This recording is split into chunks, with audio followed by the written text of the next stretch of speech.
السلام علیکم۔ تو آئیے سنتے ہیں آج ایک دہشتناک جن کے بھیانک ٹکراؤ کی ناقابل یقین کہانی۔ میرا کڑی نال میل کراتے تے ربا تیرا کی جائے گا، ساڈا چھڑیاں دا ویاہ کراتے تے ربا تیرا کی جائے گا۔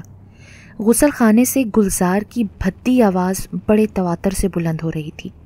کچھ دیر تک امجد برداشت کرتا رہا، پھر ایک دم پھٹ پڑا۔ ابے او کڑی کے عاشق، اب اگر تیری راگنی بچی تو 100 جوتے گن کے ماروں گا تیرے سر پر۔ صبح ہی صبح تو نے دماغ خراب کر کے رکھ دیا ہے۔ آج اس کی ناشتہ تیار کرنے کی باری تھی اور اسے کھانے بنانے کا کام نہ صرف بہت برا لگتا تھا بلکہ وہ اسے واجبی سا ہی کرتا تھا۔ وہ دونوں اپنے گاؤں سے ایک ساتھ مزدوری کرنے شہر میں آئے تھے۔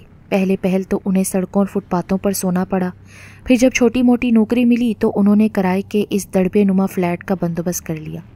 اس میں صرف ایک کمرہ تھا، ایک چھوٹا سا غسل خانہ۔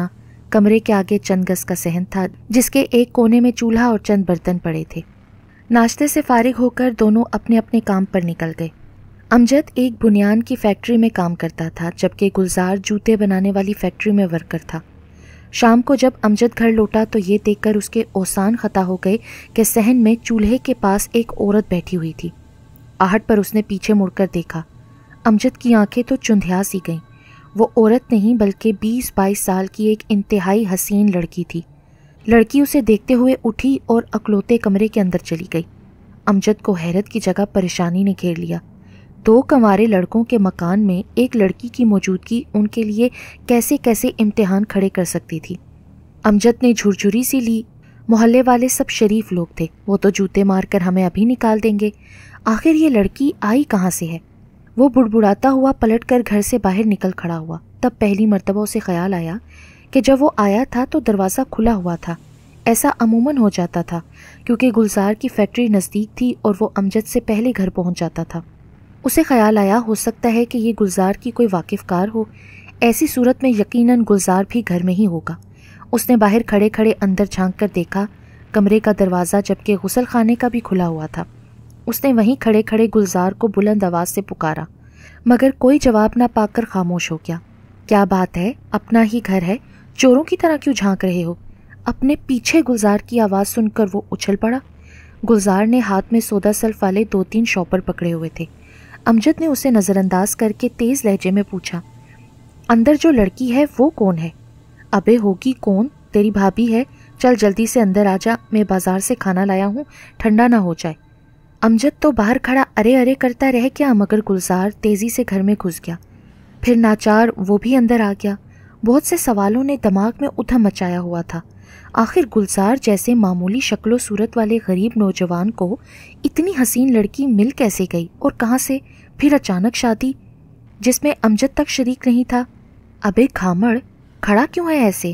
کیا کھانا ٹھنڈا کروائے گا؟ گلزار اپنی چارپائی پر بیٹھا ہوا تھا۔ امجد نے بے یقینی سے ادھر ادھر دیکھا، کمرہ بالکل خالی تھا، اس میں کوئی لڑکی نہیں تھی اور کمرے میں کوئی ایسی جگہ بھی نہیں تھی جہاں وہ چھپ سکتی۔ اس کے چہرے پر اڑتی ہوائیاں دیکھ کر گلزار حیران ہو گیا۔ کھانا وہیں چھوڑ کر وہ اٹھ کر امجد کے قریب آ گیا۔ کیا بات ہے، تیرا رنگ کیوں اڑا ہوا ہے؟ لڑکی، وہ لڑکی۔ ابے کیا لڑکی لڑکی لگا رکھی ہے؟ جب میں دعا مانگتا تھا کہ ہمارا بیاہ ہو جائے تب تجھے برا لگتا تھا، اب لڑکی لڑکی کیے جا رہا ہے۔ آرام سے روٹی کھا، اس وقت خالی پیٹ کو لڑکی کی نہیں روٹی کی ضرورت ہے۔ امجد سمجھ گیا کہ گلزار اس کی بات سمجھ نہیں سکا۔ تم ابھی دروازے پر کس کا ذکر کر رہے تھے؟ گلزار نے زوردار کہکا لگایا، پھر ایک دھپ اس کے کندھے پر مار کر بولا، ابے بے وقوف، تو نے کہا کہ اندر کون لڑکی ہے؟ میں سمجھ گیا تو مذاق کر رہا ہے، اس لیے کہہ دیا کہ تیری بھابھی ہے، اور کس کی بات کرنی تھی؟ نہیں گلزار، میں مذاق نہیں کر رہا تھا۔ جب میں گھر میں داخل ہوا تو ایک لڑکی چولہے کے پاس بیٹھی تھی۔ اس نے مڑ کر مجھے دیکھا اور اٹھ کر اندر کمرے میں آ گئی۔ میں اسی لیے باہر کھڑا تھا، وہ کمرے سے نہیں نکلی تھی اور اب کمرے میں بھی نہیں ہے۔ اس کے بجائے کہ گلزار سنجیدہ ہوتا، اس کو ہنسی کا دورہ پڑ گیا۔ اس نے امجد کا بہت مذاق اڑایا۔ پھر دونوں کھانا کھانے بیٹھ گئے۔ کھانے سے فراغت کے بعد امجد اپنے بستر پر لیٹ گیا۔ اسے اپنی مرحومہ ماں کا کہنا یاد آیا، بیٹا خالی گھروں اور ویران جگہوں پر جنات کا بسیرا ہوتا ہے۔ ان کا گھر بھی سارا دن خالی رہتا تھا اور کیا معلوم اس میں یہ جنات ان کے آنے سے پہلے ہی رہتے ہوں۔ یہ سوچ کر تو اس کو جھرجھری سی آ گئی۔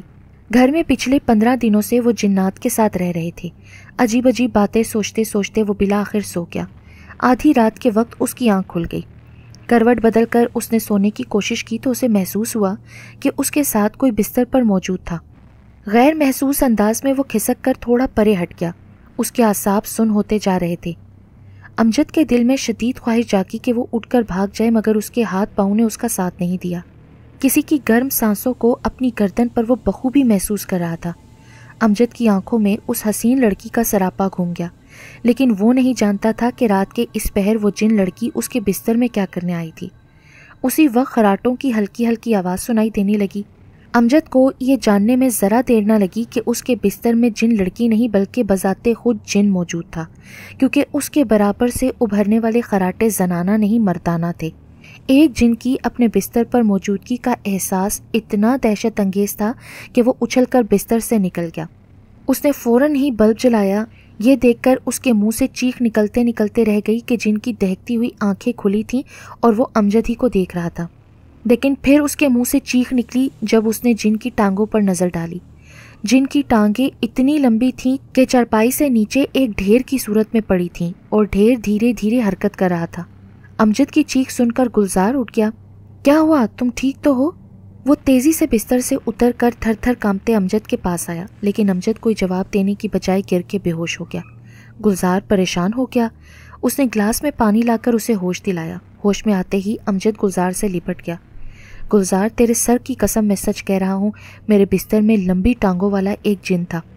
میں مانتا ہوں کہ جنوں کا وجود ہوتا ہے، ہو سکتا ہے تجھے واقعی کسی جن نے پریشان کیا ہو۔ اب آرام سے سو جاؤ، صبح کسی مولوی سے مل لیں گے۔ امجد نے تمام رات جاگتے ہوئے گزاری۔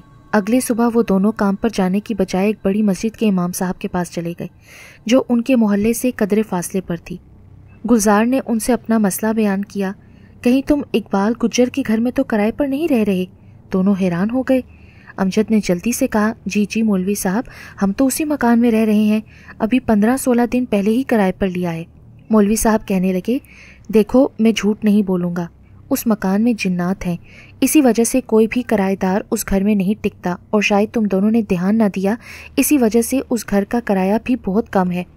بہرحال اس میں ڈرنے کی کوئی بات نہیں ہے، انسان اشرف المخلوقات ہے، اسے زیب نہیں دیتا کہ وہ جنوں کے ڈر سے گھر چھوڑ کر بھاگ جائے۔ تم حوصلہ رکھو، میں تمہیں تعویذ دوں گا، وہ جن تمہیں کوئی نقصان نہیں پہنچا سکے گا۔ پھر تم روزانہ دم کیا ہوا پانی گھر میں چھڑکنا، انشاءاللہ بہت جلدی جن گھر چھوڑ کر بھاگ جائیں گے۔ امجد تو بہت ڈرا ہوا تھا۔ مولوی صاحب کی باتوں سے اسے کچھ ڈھارس تو بندھی، مگر وہ مکمل طور پر سکون میں بھی نہیں تھا۔ وہ مولوی صاحب کا دیا ہوا تعویذ اور پانی لے کر گھر لوٹ آئے۔ تعویذ ڈوریوں میں ڈال کر اسی وقت گلے میں پہن لیے، پھر گلزار اٹھ کر گھر میں چھینٹے مارنے لگا۔ دن تو خیریت سے گزر گیا، لیکن جب رات کو سونے کا وقت آیا تو امجد نے پھر اپنے بستر میں سونے سے انکار کر دیا۔ اگرچہ تعویذ کی وجہ سے اسے کافی ڈھارس تھی، مگر وہ کوئی رسک لینا نہیں چاہتا تھا۔ چنانچہ گلزار نے اسے اپنے بستر میں سونے کا کہا اور خود اس کی چارپائی پر لیٹ گیا۔ لیٹتے ہی اس کی آنکھ لگ گئی۔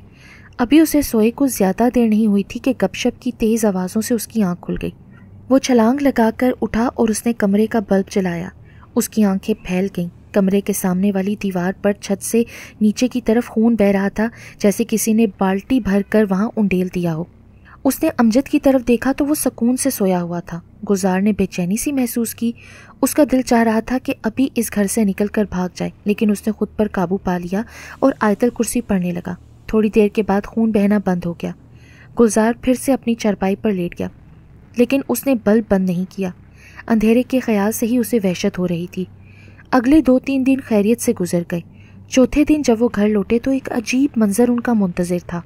سارے گھر میں غلاظت بکھری ہوئی تھی، جبکہ برتنوں اور چولہے میں بھی غلاظت بھری ہوئی تھی۔ گھر کی حالت دیکھ کر وہ لوگ پریشان ہو گئے۔ گلزار جا کر ایک بھنگی کو بلا لایا۔ اس نے موٹی رقم لے کر سارا گھر صاف کیا۔ وہ برتن پھینک کر انہوں نے نئے برتن خرید لیے، اور جب وہ اس سب سے فارغ ہوئے تو رات گہری ہو رہی تھی۔ ابھی تو مقام شکر تھا کہ کمرے میں موجود چیزیں یا بستر گندا نہیں ہوا تھا، بس فرش پر غلاظت بکھری تھی جو انہوں نے صاف کروا لی تھی۔ امجد اس روز سے گلزار کے بستر پر سو رہا تھا۔ اس سے پہلے کہ ہمیں کوئی ناقابل تلافی نقصان ہو جائے، ہمیں یہ گھر چھوڑ دینا چاہیے، امجد نے گلزار سے کہا۔ یہ جن بہت ظالم اور طاقتور معلوم ہوتے ہیں کہ بجائے ان پر کوئی اثر ہونے کے وہ ہمیں مزید تنگ کرنے لگے ہیں۔ گلزار خاموشی سے سنتا رہا۔ بات تو اس کی درست تھی، مگر سب سے بڑا مسئلہ یہ تھا کہ اس گھر کو چھوڑ کر وہ کہاں جائیں گے۔ اس علاقے میں کنوارے لڑکوں کو گھر بڑی مشکل سے ملا کرتا تھا۔ پہلے بھی بڑی خواری کے بعد یہ گھر تلاش کر پائے تھے۔ ہم ایک اور کوشش کریں گے، ہم کسی عامل کا پتہ کریں گے، اگر پھر بھی بات نہ بن سکی تو پھر ہم یہ گھر چھوڑ دیں گے، گلزار نے کہا۔ امجد خاموش ہو کر لیٹ گیا۔ ابھی وہ پوری طرح نیند میں ڈوبا نہیں تھا جب اس کو کمرے میں کسی کے چلنے کی آواز سنائی تھی۔ امجد نے جلدی سے آنکھیں کھول کر دیکھا، مگر کمرے میں گھپ اندھیرا تھا، حالانکہ اب وہ بلب جلتا چھوڑ کر سوتے تھے۔ اس سے پہلے کہ وہ گلزار کو آواز دیتا، کسی نے اس کی چارپائی الٹ دی۔ اس کے منہ سے چیخ نکل گئی۔ اب وہ نیچے فرش پر پڑا تھا اور چارپائی اس کے اوپر لدی ہوئی تھی۔ تبھی اسے گلزار کی آواز سنائی دی، یار ذرا یہ چارپائی تو ہٹا، مجھے اس نامراد جن نے زمین پر پھینک دیا ہے، میں خود چارپائی کے نیچے دبا ہوا ہوں۔ دونوں جوان لڑکے تھے، ایک چارپائی کا وزن ہوتا ہی کتنا ہے، مگر ان سے اپنے اوپر لدی ہوئی چارپائی پرے نہیں ہو رہی تھی۔ ایسا لگتا تھا جیسے چارپائی کے اوپر منو وزن رکھ دیا گیا ہو۔ مجبوراً دونوں ساری رات ننگے فرش پر بوجھ تلے پڑے رہے۔ صبح جب فجر کی اذان ہوئی تو چارپائی کا بوجھ خود بخود ختم ہو گیا۔ دونوں نے دھکیل کر چارپائی دور کی اور باہر نکل آئے۔ آج پھر کام سے چھٹی کر کے وہ کسی عامل کی تلاش میں نکلے، مگر جانے سے پہلے قرآنی آیات پڑھ کر گھر کا حصار باندھنا نہیں بھولے تھے۔ سارا دن وہ کسی کامل عامل کی تلاش میں شہر میں گشت کرتے رہے۔ کئی عامل یوں تو بڑے بڑے دعوے کر رہے تھے، مگر ان کا دل مطمئن نہیں ہو رہا تھا۔ پھرتے پھرتے انہیں شام کو ایک ایسا عامل مل گیا جو اپنے دعوے کی گارنٹی دے رہا تھا۔ اگر آپ کا کام 100% پورا نہ کروں تو جتنے پیسے آپ بطور فیس مجھے دیں گے میں دگنے آپ کو لوٹا دوں گا۔ بابا جی کام جلد ہو جانا چاہیے، ہم آئندہ چارپائی کے نیچے دبنا نہیں چاہتے۔ انہوں نے 1000 روپے کا نوٹ نکال کر بابا جی کو تھما دیا۔ بابا نے انہیں یقین دلایا کہ 7 دن کے اندر اندر سب جنات کو یا تو وہ قید کر لے گا یا پھر انہیں جلا کر راکھ کر دے گا۔ دونوں مطمئن ہو کر گھر کو چل دیے۔ دھک دھک کرتے دل کے ساتھ وہ گھر میں داخل ہوئے۔ یہ دیکھ کر ان کی باتیں کھل گئیں کہ گھر صاف ستھرا تھا۔ ابھی وہ پوری طرح خوش بھی نہ ہوئے تھے کہ گھر میں مٹی کے ڈھیلے برسنے لگے۔ وہ دونوں حواس باختہ ہو کر واپس گلی میں بھاگ کھڑے ہوئے۔ گھر سے کچھ فاصلے پر پہنچ کر انہوں نے دیکھا کہ ڈھیلے برسنا بند ہو گئے تھے۔ انہیں اس طرح بھاگتا دیکھ کر گلی کے مردوں نے وجہ پوچھنا شروع کر دی۔ انہوں نے ساری کہانی سنا دی۔ عورتیں بھی دروازوں میں سے جھانک جھانک کر دیکھ رہی تھیں۔